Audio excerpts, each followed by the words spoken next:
넥타이를 멜까 말까 고민을 했는데요. 날씨가 그래도 조금, 날씨가 아니고 교회가 시원해서 넥타이를 좀 맸습니다. 미국에서는 아이가 넥타이를 매는 나이가 되면 교회에서 설교를 할 나이가 됐다라고 하는 그런 전통이 있다고 합니다. 특별히 침례교 쪽에 아이가 교회 넥타이를 메고 가면 이제 아이는 말씀을 전해야 되는, 그래서 상당히 부담스러워 한답니다. 넥타이를 매는 거를. 저도 넥타이 매는 건 상당히 이렇게 부담스러워요. 목이 막 이렇게 답답해가지고. 근데 교회가 좀 시원하네요. 그래서 넥타이를 좀 맸습니다.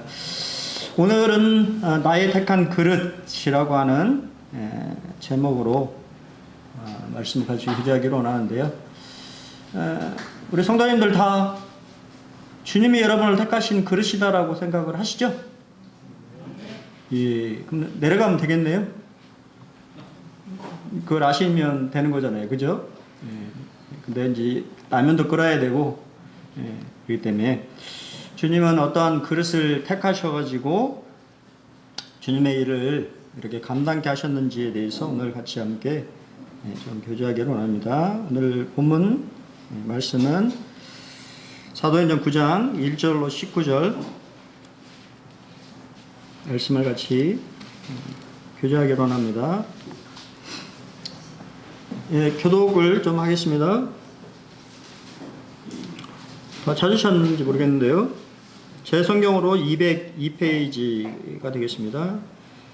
1절, 사울이 주의 제자들에 대하여 여전히 이협과 살기가 등등하여 대제사장에 가서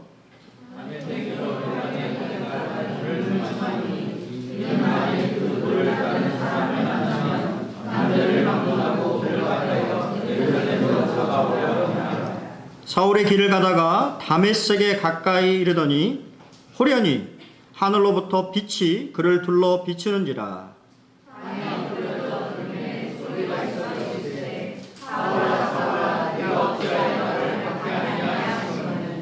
대답하되 주여 누구시니까? 이르시되 나는 네가 박해하는 예수라. 너는 일어나 시내로 들어가라. 네가 행할 곳에 내게 저기하나님이라. 같이 가던 사람들은 소리만 듣고 아무도 보지 못하여 말을 못하고 서 있더라. 사울이 땅에서 일어나 누른 것을 아무도 보지 못하고 사람의 손에 이르러 다메섹으로 들어가서 사흘 동안 보지 못하고 먹지도 마시지도 아니하니라.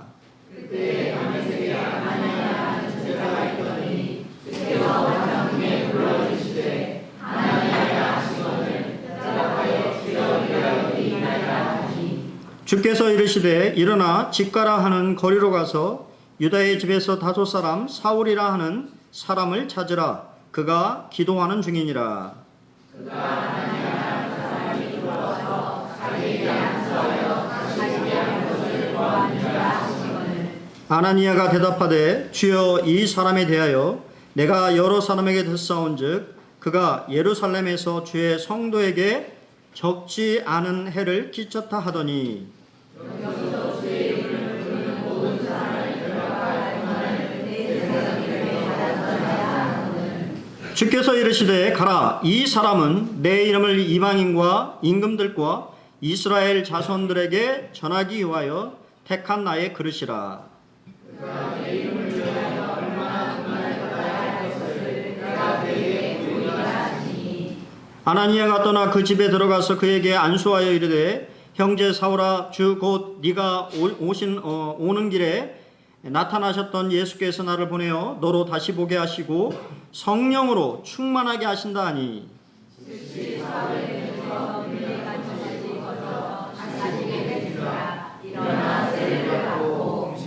음식을 먹음에 강건하여지니라. 사울이 다메섹에 있는 제자들과 함께 며칠 있을세.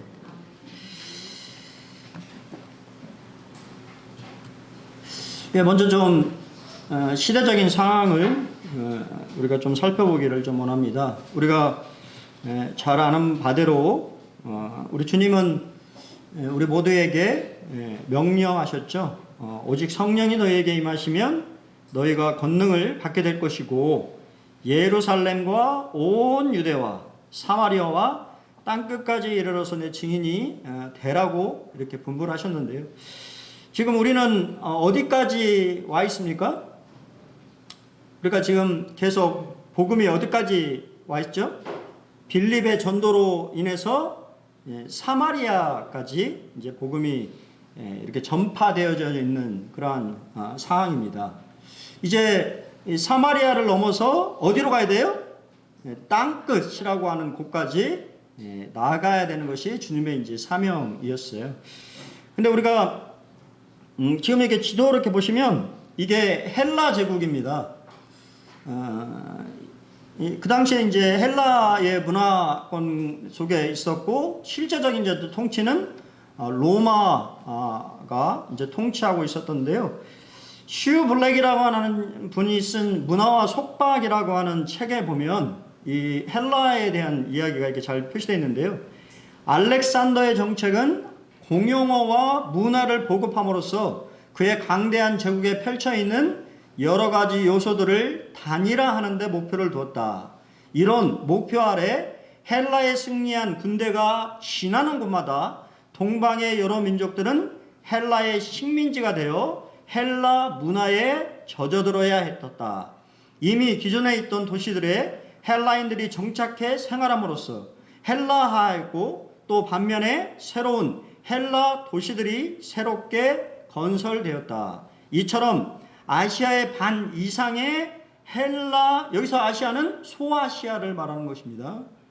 우리 아시아를 말하는 것이 아니에요. 소아시아, 지금 터키와 유럽 그쪽 지역을 말씀을 하는 겁니다. 아시아의 반 이상의 헬라 문화의 전파망이 펼쳐져 있었으므로 그 목표가 되어 점차적으로 헬라 문화화 되었던 것이다. 이렇게 이제 되어 있어요. 그러니까 꼭 어떻습니까?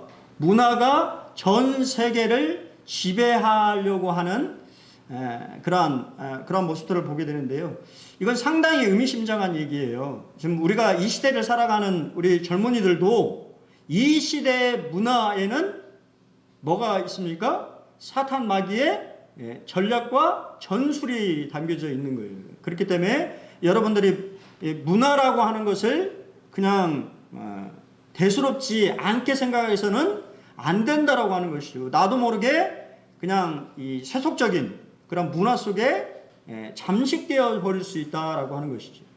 그 당시에 복음이 전파된, 우리가 이제 아까 살펴냈는 것처럼 이 당시에 두 가지 이 사상이 충돌을 하고 있었는데 그게 뭐냐면 헤브라이즘이라고 하는 히브리의 종교와 관련되어 있는 그러한 것들이 있었고, 우리가 다른 한편에 헬라 문화라고 하는 것이 실제적으로 영향력을 상당히 많이 미치고 있다고 하는 것입니다.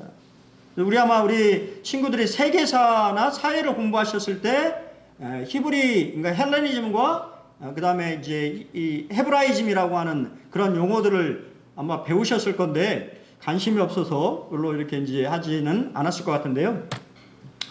이렇게 보시면 얼마나 지금도 영향을 미치고 있죠. 올림픽이 그리스 아테네에서 우리가 이게 발생에 대해서 지금까지도 연결이 되어 있고요. 또 헬라어가 그 당시에 공용어로 실제적으로 통용되고 있었습니다. 알렉산더 대왕은 대부분 다 아실 거고, 또 미술적으로 보면 간다라 미술이라고 하는 그런 헬라의 그런 문화들이 깊숙이 침투해 있었고, 또 헬라의 유명한 플라톤이라든가 소크라테스, 아주 유명한 그러한 철학자들이 그러한 사상, 또 우리가 잘 아는 것처럼 뭐 에피쿠루스 학파라든가 뭐 그런 얘기 들어보시죠. 요즘 이제 아마 배우시는 걸 아실 텐데요. 그러한 것들이 실제 다 헬라 문화 속에 있었던 그런 영향이죠. 그리고 그리스 로마 신화도 마찬가지였다는 거예요. 이러한 시대적인 상황을 생각을 해보셔야 된다고 하는 거고, 우리가 잘 아는 것처럼 나중에 이제 바울이 아덴이라고 하는 우리 아테네에 가게 되는데요. 거기도 마찬가지로 무슨 문화권에 있었냐면 헬라 문화권에 속해 있었다고 하는 거예요. 그러면 헬라 문화에 대해서 전혀 알지 못하는 베드로나 야고보나 요한은 하나님의 도구로, 그릇으로 합당했을까요?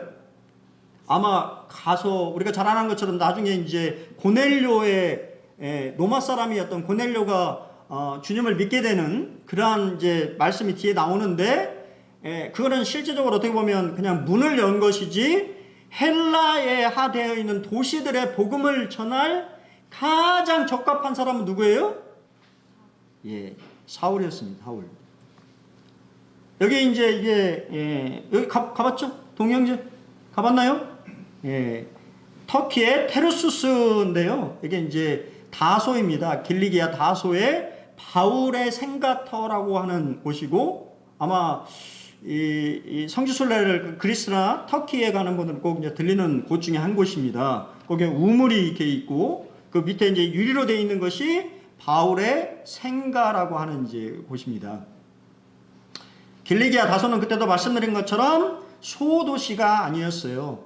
헬레니즘 문화의 중심지였습니다. 그 당시에 인구가 약 50만에서 60만 정도 됐고, 지금 가면은 한 8만 정도의 소도시라고 하는 거예요. 근데 사울이 살고 있는 당시에는 50만, 60만이 살고 있었기 때문에 얼마나 많은 사람들이 그곳에 살고 있었는지를 우리가 생각해 볼 수 있지요. 또한 그곳에 뭐가 있었냐면 대학이 있었습니다. 헬라 문화와 철학을 가르치는 대학이 실제적으로 존재하고 있었고요. 이제 여러분들이 조금 이제 이 착각하시는 분들이 있을 텐데요.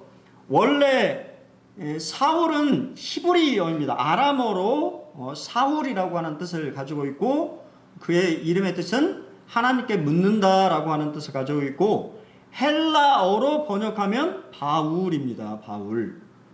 작다. 그러니까 개종을 해서, 사울이 개종해서 바울이 된 것이 아니라고 하는 거예요. 착각을 하시면 안 되는 거예요.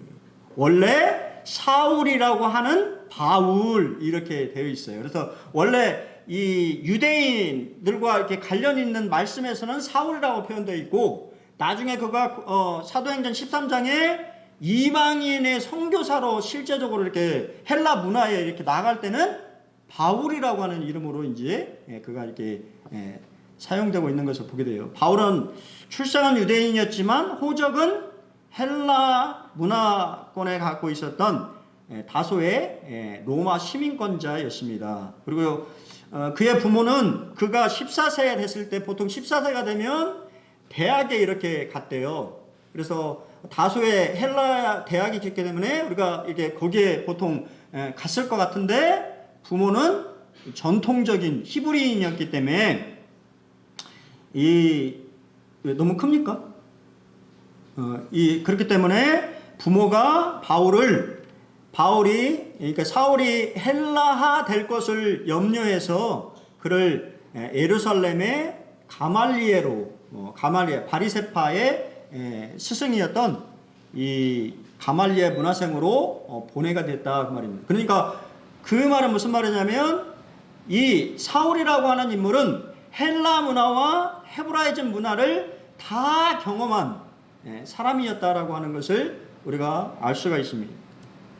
그 말은 바울은 이방인 선교, 특별히 지금 이제 헬라 문화에 속해 있는 도시들, 지금 다메섹도 마찬가지예요. 다메섹도 이 헬라 문화권에 있었던 실제적으로 도시의 대표적인 고대 도시였습니다. 그래서 그가 이제 가는 곳마다 사실은 헬라 문화에 상당히 영향을 받고 있는 그러한 곳이었기 때문에 바울이라고 하는 사람은 가장 적합한 사람이었다라고 하는 것을 우리가 알 수가 있다. 그 말은 결국 이 자리에 앉아 계신 우리 여기 성도님들이 어디에? 군산 본인옥교회에 가장 적합하신 분들이다. 근데 아멘 안 하시네요. 네, 별로 우리 교회가 별론가요? 아니요, 저는 제가 돌아다 보니까요, 저희 모임이 참 좋아요. 분위기도 좋고, 그래도 전반적인 그런 우리가 교회마다 그런 어떤 분위기나 문화가 있는데, 제가 이렇게 경험한 바에 의하면 그래도 군산 보는교회가 그렇게 나쁘지는 않다, 좋은 교회에 속한다라고 저는 생각을 개인적으로 합니다. 두 번째, 주님께 사로잡힌 대적자 바울을 우리가 이제 만나게 되는데요. 이것이 바로 주님이 택한 그릇입니다. 우리가 말씀해 보는 것처럼 사울은 여전히 이업과 살기가 등등했습니다. 그가 이제 사도행전 22장과 26장에서 그의 간증, 이 핵심의 사건에 대해서 간증을 하는데요. 그 사도행전 26장 12절에 보면 심히 격분하여, 세 번역으로 번역해보니까 분노가 극에 달해서 그가 살기와 이업이 같겠다는 것이 완전히 분노에 차서 외국에까지 가가지고 얼마나, 여러분 생각을 해보셔야 되는 게요, 사울은 무슨 파입니까? 이거 없어져 버렸네. 젊은 사람들 하나도 없네. 질문하는. 사울은 무슨 파예요? 바리새파예요. 바리새파. 그러면 바리새파입니다. 대제사장은 무슨 파예요? 바리새파입니까? 아니요, 사두개파예요. 그러면 바리새파가 사두개파를 좋아합니까? 안 좋아합니까? 원수 같은 사이예요. 생각하는 게 달라요. 제가 다 시간이 없어서 설명을 드릴 수는 없습니다만 생각하는 바가 다릅니다. 서로 일치할 수가 없어요. 근데 사울은 그의 분노가 크게 달아가지고 이 그리스도인들을 잡는데 대제사장의 공문을 받을 정도로 타협했다 그 말이에요. 그리고 그 열심과 그러한 가운데 있었다라고 하는 것을 성경은 말해주고 있다고 말입니다. 사람이 분노가 막 분노에 차면 이성이 마비가 되잖아요. 맞습니까? 생각이 안 되는 것이죠. 그냥 잡아 죽여야 될 그러한 상태에 있었다라고 하는 것을 알게 되는데요. 그러자 하나님 어떻게 하셨어요? 초자연적으로 하나님이 그의 인생에 개입하실 수밖에 없었다라고 하는 것입니다. 하늘에서부터 태양빛보다 더 밝은 빛이 비쳤어요. 그래서 아마 정확한지는 어떤지 모르겠습니다만 일부 학자들은 그 빛에 이게 이 빛을 쬐었기 때문에 그가 안질이라고 하는 눈에 그러한 이런 쉽게 말해서 이제 연약함, 그의 질병이 생긴 것이 아닌가라고 생각하시는 분들도 있습니다. 그리고 소리가 들렸어요. 그 소리는 예수님의 음성이었습니다. 성경에 소경이 눈을 떴다고 하는 이야기는 많이 듣습니다. 그렇죠? 정상인 사람이 시각장애인이 됐다고 하는 얘기는 처음 기록되어 있는 거예요. 하나님이 사울의 눈을 멀게 하셨어요. 여러분 생각해 보세요. 정상적으로 보다가 요새 지금 파리에서 패럴림픽이라고 하는 장애인 올림픽이 진행되고 있죠. 별로 관심이 없죠. 저도 뭐 중계도 안 하고 그러다 보니까 이제 뉴스에서 그냥 잠깐 이제 하는 그것으로만 이렇게 이제 이렇게 있는데, 정상인 사람이 갑자기 장애인이 된다라고 생각을 하면 그의 인생이 얼마나 절망적일까요? 사도 바울은 고린도후서 4장 6절에서 그의 그 밝은 빛, 큰 빛에 대해서 이렇게 우리에게 말씀해 줍니다. 같이 한번 읽어보겠습니다. 같이 한번 읽겠습니다. 읽겠습니다. 시작. 어두운데 빛이 빛이라 말씀하셨던 그 하나님께서 예수 그리스도의 얼굴에 있는 하나님의 영광을 아는 빛을 우리 마음에 비추셨느니라. 예수 그리스도의 얼굴에 있는 하나님의 영광의 빛을 비춰주신 거예요.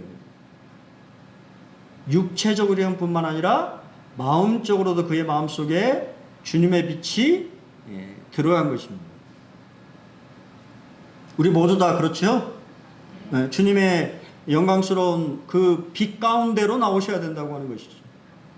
그 빛에 우리가 비침을 받게 될 때 우리 안에 빛이 비치는 것이죠. 너희는 세상의 빛이라고 주님 말씀하셨는데 내 안에서 빛이 나는 것이 아니고 내가 주님의 빛을 쬐어야만이, 그쵸? 그 빛을 조금이나마 반사할 수 있는 것이죠. 사울은 예수님께 완전히 사로잡혔습니다. 여러분은 얼마나, 저는 이 말씀을 참 이렇게 준비하면서 나는 얼만큼 사로잡혔나 라는 생각을 개인적으로 해봤어요. 그냥 한 팔만, 주님이 내 한 팔만 붙잡고 나는 막 발버둥 치면서 그냥 내 인생을 살려고 하는 그러한 모습은 아닌가? 아니면 주님이 나를 꼭 뒤에서 허그를 해서 이렇게 나를 안고 계시는 것은 아닌가? 아마 여러분 각자는 다 다를 것입니다. 하지만 중요한 것은 우리가 주님 앞에 사로잡혀 있다고 하는 거예요. 말씀적으로 그렇습니다. 주님은 우리의 영혼을 사로잡아서 하나님 앞에 들이셨다고 성경은 말하고 있어요. 그분은 우리의 영혼의 승리자가 되셨어요. 근데 여전히 우리는 완전히 굴복하지는 않았다고 하는 것이죠. 여전히 뭐 하고 있습니까? 발버둥 치고 있죠. 내 이름으로 살아가려고. 근데 이 사울은 이때의 경험이 그의 인생을 주님으로 완전히 사로잡히게 되었다고 하는 것입니다. 근데 생각을 좀 해보면 당시에는 하나님의 음성이 들렸을까요? 안 들렸을까요? 여러분 어떻게 생각하십니까? 선지자가 있었어요? 없었어요? 있었으면 선지자가 있었습니까? 그 당시에 선지자가 있어요? 우리 잘 아는 것처럼 예수님이, 우리 침례 요한과 예수님이 오시기 전까지 400년 동안 하나님은 침묵하셨어요. 선지자를 보내시지 않았습니다. 그러니까 이들이 랍비들이 생각하기를 바트콜이라고 하는 그러한 것들을 생각했는데 그게 뭐냐면 하나님의 목소리라고 하는 현상들에 대해서 묵상하게 됐다 그 말입니다. 하늘의 메아리, 그러니까 하나님이 우리에게 말씀하실 수 있다라고 생각을 했대요. 그리고 몇 번 불렀습니까? 2번 불렀어요. 2번. 2번 부른다라고 하는 것은 유대인들에게 하나님이 자신의 이름을 부른다라고 하는 계시라고 하는 가르침이 있어요.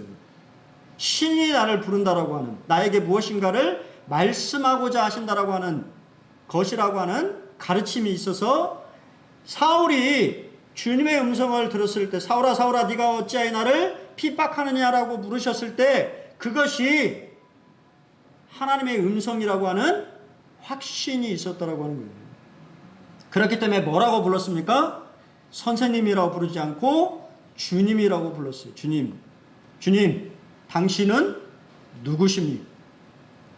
그러자 뭐라고 말씀하셨어요? 나는 네가 박해하는 예수다라고 말씀하시고, 사실 이제 제가 뭐 시간이 없어서 이게 이제 중요하지 않기 때문에 흠정역 성경에서는 뒤에 다른 말씀이 한 구절 더 첨가되어 있는데요. 우리 개역개정에는 포함되어 있지 않아요. 근데 왜냐하면 많은 사본에서 첨가되어 있지 않기 때문에 개역 성경에는 들어가 있지 않습니다.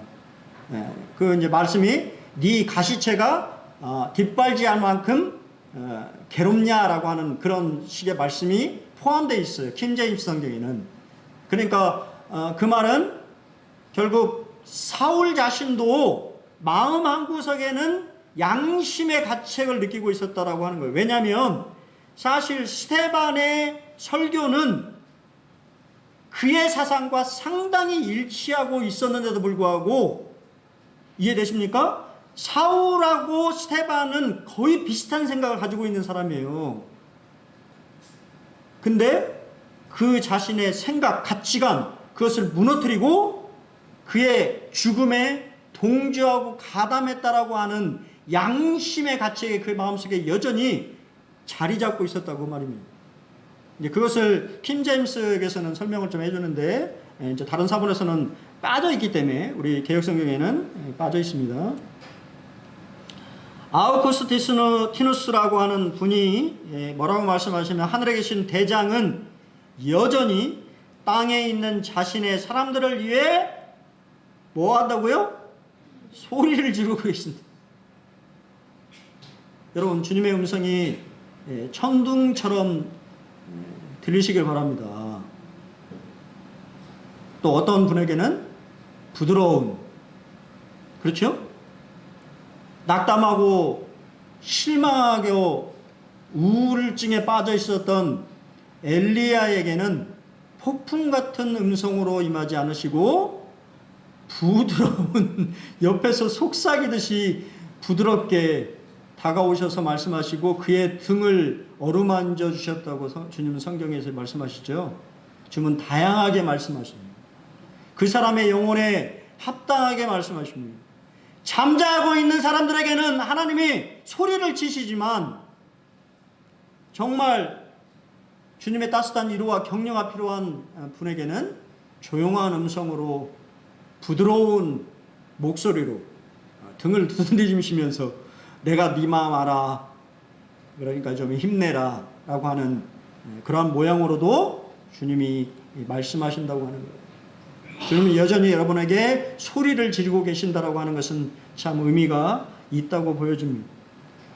사울은 주님이 소리를 질러야 할 만큼 잘못된 길을 가고 있었다고 하는 것입니다. 사도행전의 에페소스 브루스 형제님의 책에 보면 비슷한 경험이 기록되어 있어요. 인도에 썬다싱이라고 하는 분이 계신데요. 그는 힌두교 신자입니다. 복음에 대한 극도의 적대감을 품었습니다. 그래서 나중에 그게 회심하게 되는데요. 1904년 12월 18일 이른 아침에 자기 방에서 기도하고 있던, 기도는 힌두교 신인 시바에게 기도하는 것입니다. 하나님 앞에 기도한 게 아니고요. 신다싱은 찬란한 빛을 보았다. 그때 내가 기도하고 빛을 바라보았을 때 주 예수 그리스도의 형상이 보였다. 그 모습은 영광과 사랑의 모습이었다. 만약 그 모습이 힌두교의 성육신이었다면 시바 신을 말하는 거겠죠. 나는 그 앞에 엎드렸을 것이다. 그러나 그 모습은 내가 며칠 전에 그토록 모욕했던 주 예수 그리스도였다. 나는 이와 같은 환상이 내 자신의 상상에서 나올 수 없다고 느꼈다. 나는 힌두어로 다음같이 말하는 목소리를 들었다. 네가 얼마나 오랫동안 나를 박해할 것이냐. 나는 너를 구원하러 왔다. 너는 그 바른 길을 알기 위해 기도하고 있지 않았느냐. 그런데 왜 그것을 받아들이지 않는 것이냐. 그때 나는 이런 생각이 들었다. 예수 그리스도는 죽지 않고 살아계시며 내가 본 모습은 예수 자신임에 틀림없다. 그래서 나는 그분의 발 앞에 엎드려 다른 어디에서도 얻을 수 없었던 놀라운 평화를 얻었다.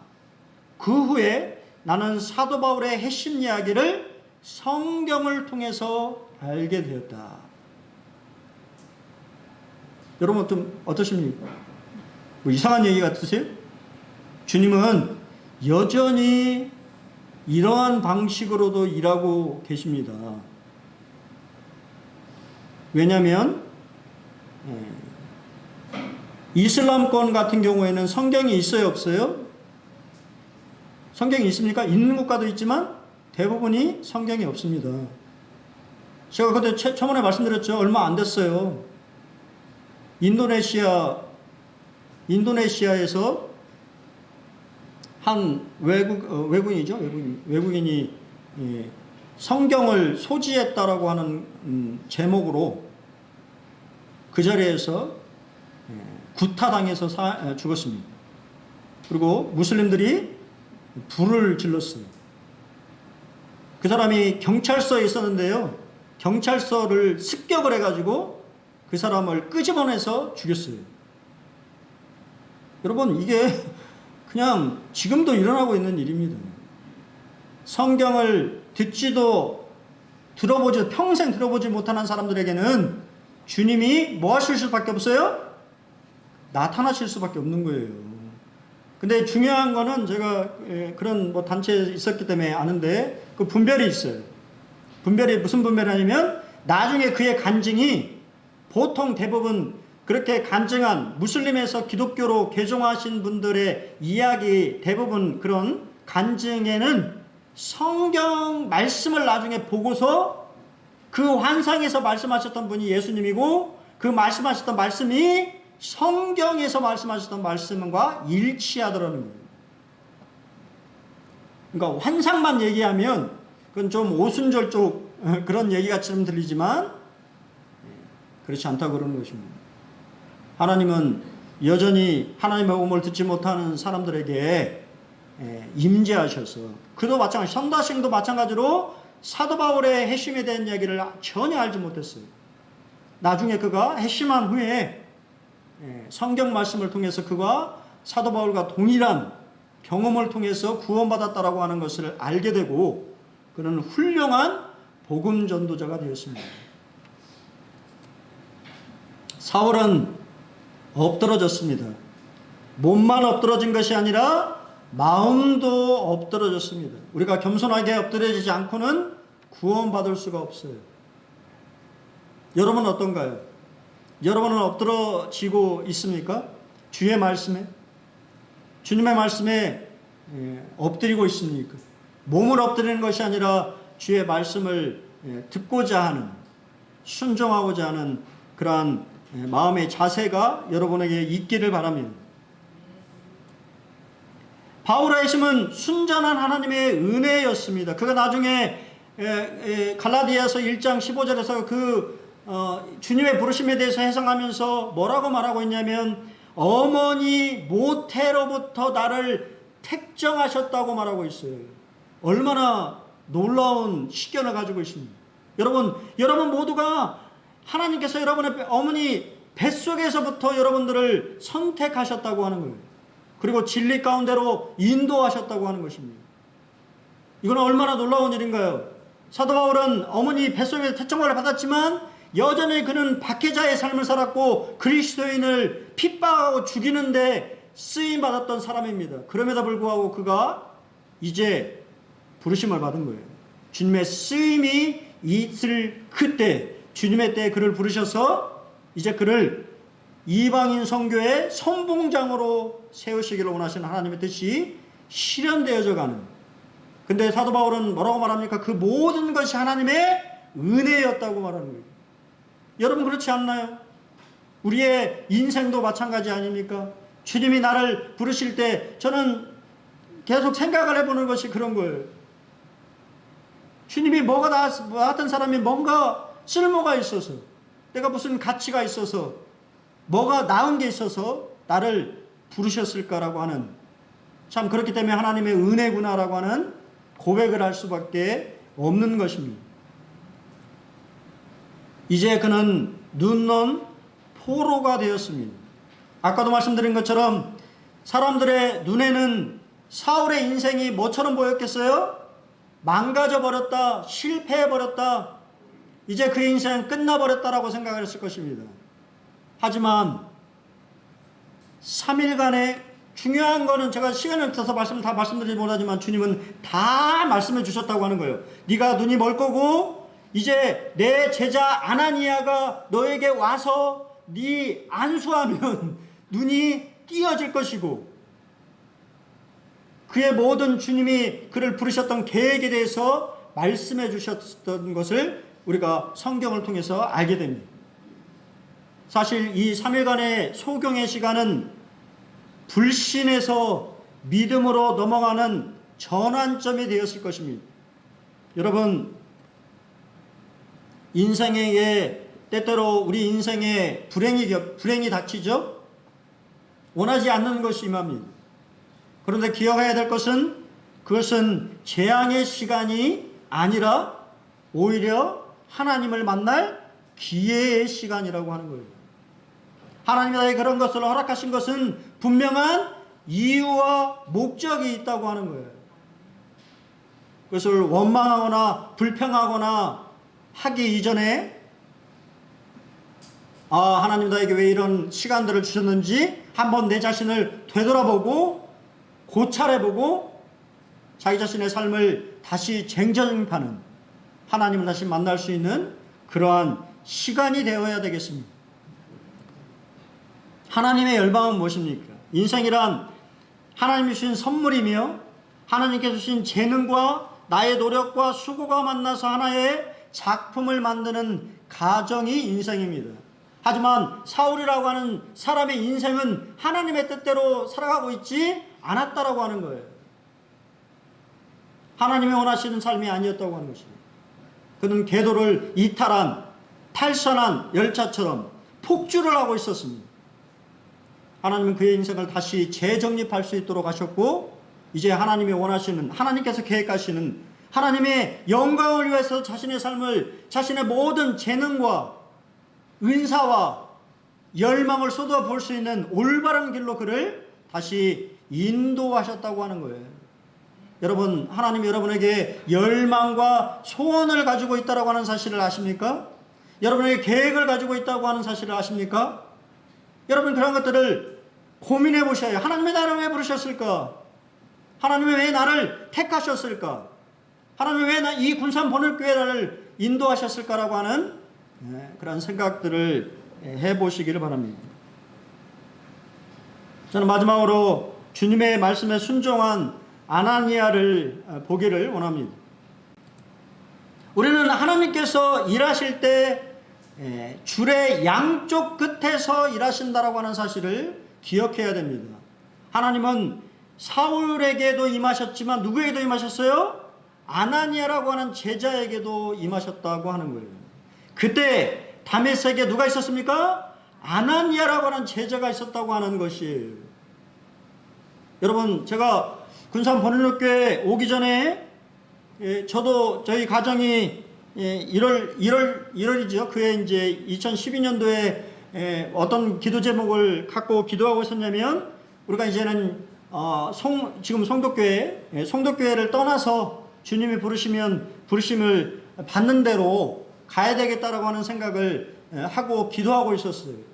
실제적으로 3군데에서 오라고 했습니다.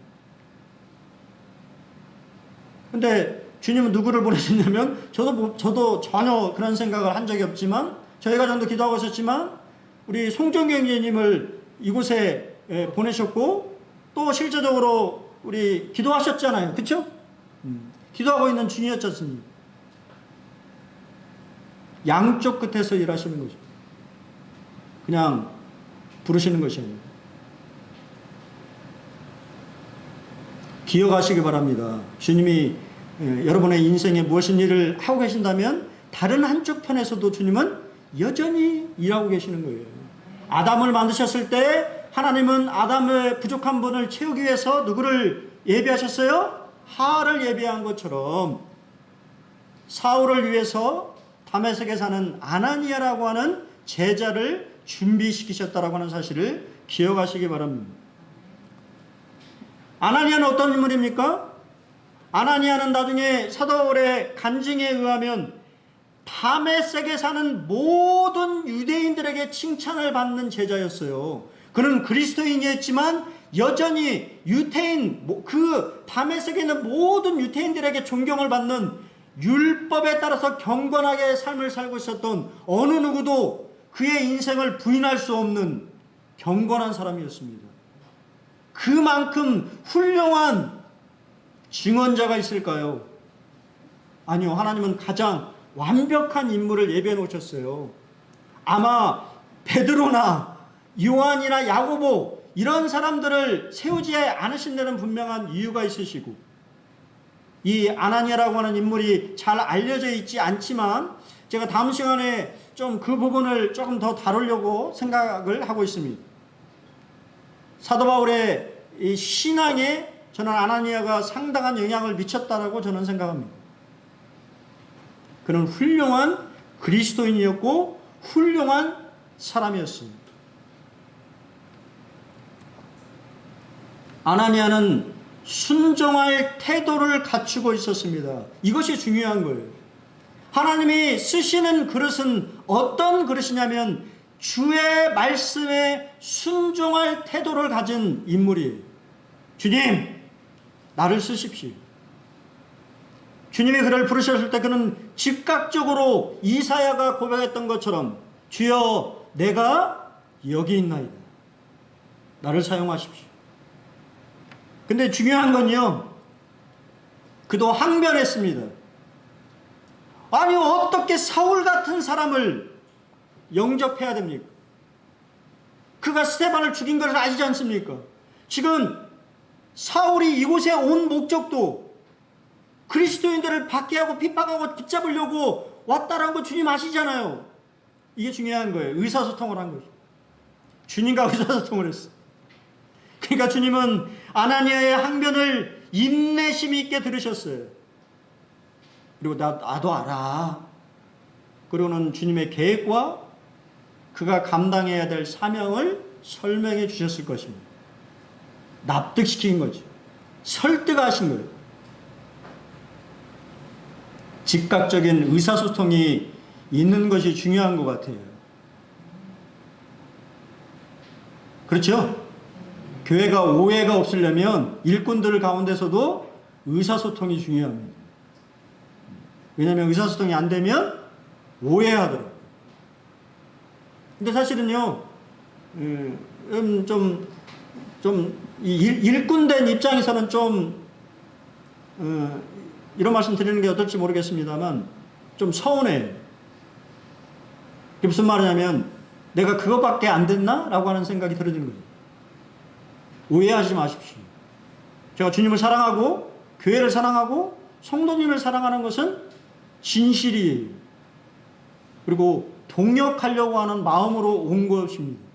제가 여기 무슨 이름을 날리려고 온 것도 아니고, 제가 이 교회를, 제 이름을 내세우려고 온 것도 아니라고 하는 거예요.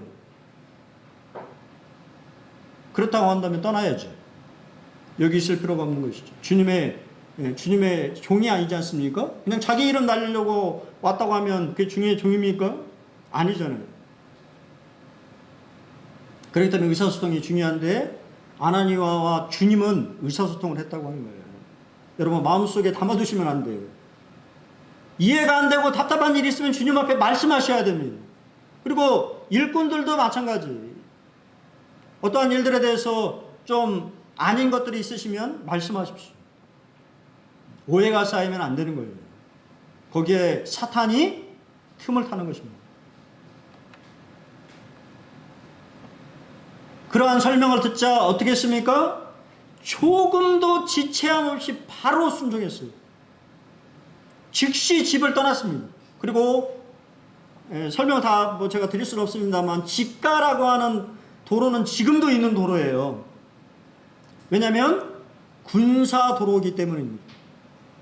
보병들이 군대가 왕래하는 다메섹의 직가라고 하는 도로는 지금도 있는 도로고, 이 서쪽문에서 동쪽문으로 연결되어 있는 군대가 왔다 갔다 하는 도로예요. 큰 도로입니다. 그러니까 우리가 군산으로 보면 번영로 맞나요, 형님? 최형제님, 번영로가 중심도로인가요? 옛날에 그랬어요. 제가 느끼기에는 번영로가 중심도로 같아요. 그런 거예요. 그러니까 번영로에 이 유다의 집, 누구나 알 수 있는 집에 그가 묵고 있었다고 하는 것이죠. 그 집에 바로 아나니아가 지체 없이 찾아갔습니다. 그리고는 어떻게 했습니까? 바로 뭐라고 부릅니까? 형제 사울아라고 부릅니다. 얼마나 놀라운 일인가요? 핍박자고 대적자고 성도들을 잡아 죽였던 그 인물을 주님의 말씀을 듣고 주님의 그릇이라고 하는, 또 주님의 주 안에서 형제라고 하는 그것을 얼마나 이 아나니아는 성숙한 그리스도인인가요? 얼마나 영적으로 충만한 사람인가요? 바로 형제라고 부릅니다. 사울을 형제로 영접했어요. 우리는 얼마나 그러지 못할 때가 많이 있습니까? 머리는 알지만 마음으로는 안 되는 경우가 얼마나 많은가요? 저만 그렇죠? 우리 성도님들은 마음이 넓으셔가지고 안 그러시는데 우리 때때로 그렇잖아요. 아나니아는 형제 사울을 교회의 교제권으로 인도했다고 하는 것입니다. 음식을 같이 먹으면서 사울이 다시 힘을, 영육 간의 강건함을 회복할 수 있도록 도왔다고 하는 거예요. 아마 교제를 했을 것 같습니다. 말씀을 통해서 그의 잘못된, 또 그의 가지고 있던 질문들에 대해서 아마 교제하지 않았겠어요? 설명해 주지 않았겠습니까? 다음 시간에 그러한 부분을 조금 살펴보기를 좀 원합니다. 브루스 형제님은 이것에 대해서 이렇게 말하고 있어요. 아나니아는 사울을 형제로 맞이한 예수의 첫 번째 제자로서, 또한 주님의 사명을 사울에게 충실하게 전달한 사람으로서 아나니아는 신성한 역사에서 존중을 받고 있으며, 어떤 형태로든 이방인들에게 대한 사도 바울의 삶과 사역을 통해 유래한 복을 받게 되는 모든 사람들에게 특별히 감사를 받아야 한다. 우리도 마찬가지죠. 사도 바울이 이방인에게 복음을 전하지 않았다고 한다면 우리 이 대한민국 땅에 복음이 들어왔겠습니까? 근데 그 인물을 세운 사람이 누구라고요? 아나니아라고 하는 인물이라고 하는 거예요. 그렇기 때문에 우리는 사도 바울뿐만 아니라 아나니아에게 특별히 감사를 표해야 할 것입니다. 혹시 에드워드 킴벨이라고 아십니까? 들어보셨어요? 에드워드 킴벨? 우리 통영제 들어봤어요? 들어봤나 봐요. 잘 모르시는 분들 많을 텐데. 에드워드 킴벨은 1855년 4월 21일 주일학교 교사였던 에드워드 캠벨은 보스턴의 홀튼 구두가게에서 일하는 한 18살의 청년에게 복음을 전했습니다. 그 사람은 바로 미국에서 가장 성공적인 전도자가 된 D.L. 무디였습니다. D.L. 무디는 나중에 영국으로 건너가서 말씀을 전했는데, 그 말씀을 듣고 감명을 받은 인물이 F.B. 메이어라고 하는 위대한 강해 설교가가 탄생하는 순간이었습니다. 또한 F.B. 메이어의 말씀을 통해서 윌버 체프만 모르시죠? 윌버 체프만 모를 거예요. 잘 모르시는 분입니다. 그가 구원받게 되는데, 윌버 체프만의 주일학교 사역을 통해서 미국의 또 한 명의 위대한 전도자인 빌리 선데이라고 하는 유명한 전도자가 탄생했다고 하는 거예요. 주일학교를 통해서. 또한 빌리 선데이의 놀라운 복음 전도를 통해서 햄이라고 하는 분 잘 모르시죠? 분이 구원받았는데, 햄이 마찬가지로 주일학교에 복음을 전해서 위대한 미국의 복음 전도자였던 빌리 그레함이 구원받았다라고 하는 사실이에요. 여러분, 이것은 무엇을 말하는 걸까요? 아무것도 아닌 것 같아도 우리가 누군가에게 복음을 전했을 때 그가 위대한 전도자요, 교사요, 하나님의 쓰임받는 그릇이 될 수 있다라고 하는 사실을 기억하셔야 된다는 거예요. 그것을 위해서 여러분이 누군가에게 복음을 전해야 된다고 하는 사실을 기억하시길 바랍니다. 아나니아라고 하는 전혀 알려지지 않았던 한 인물을 통해서 위대한 선교사인 바울이 탄생했습니다. 여러분에게 맡겨져 있는 주일학교 사역이든 학생의 사역이든 또 청년의 사역이든, 그것이 어떠한 사역이든지 간에 여러분이 증거하는 이 복음이 하나님의 손에 맡겨진다고 한다면 위대한 일꾼들이 여러분들의 복음을 통해서 탄생할 수 있다라고 하는 것을 기억하시기 바랍니다. 마지막으로 말씀을 좀 정리하겠습니다. 우리 모두가 하나님의 택하신 그릇들입니다. 그러므로 자기를 깨끗하게 하여 거룩하고 주인의 쓰심에 합당한 귀 쓰는 그릇이 되어야 되겠습니다. 여러분, 그렇죠? 밥 먹을 때 더러운 것을 쓰십니까? 깨끗한 걸 쓰십니까? 깨끗한 거 쓰잖아요. 똑같아요. 주님도 여러분이 깨끗함을 유지할 때 여러분을 들어 사용하시는 것입니다. 지금 고난의 시간 가운데 계신 분들이 계신다면 그 시간이 새로운 기회의 시간이 되시기를 바랍니다. 주님을 만나는 시간이 되었으면 좋겠습니다. 또한 내 생각과 다르더라도 아나니아는 분명히 다른 생각을 가지고 있었지만 주님의 말씀에 순종하십시오. 우리는 현상만 보지만 주님은 뭐를 보십니까? 전부를 보시는 분입니다. 그분이 맞습니다 라고 생각하시고 순종하시기를 바랍니다. 마지막으로 네 번째는 아나니아처럼 누군가를 세워주는 사람, 주님을 증거하며 인도하는 여러분이 되시기를 바랍니다. 한 주도 주님의 이름으로 또 승리하시고 주님의 그릇으로 이 세상 가운데 소금과 빛의 역할을 잘 감당하는 우리 군산 본역교회 성도님들이 되시면 좋겠습니다. 네, 감사합니다.